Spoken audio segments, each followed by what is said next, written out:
சொல்லி தந்தாயே பிறப்புக்கும் இறப்புக்கும் இடையில்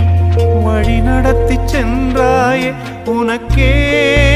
ஓர் தொட்டில் கட்டி நானே தாயாய் மாறிட வேண்டும் ஆராரிராரோ நான் இங்கே பாட தாயே நீ கண்ணுறங்கு என்னோட மடி சாய்ந்து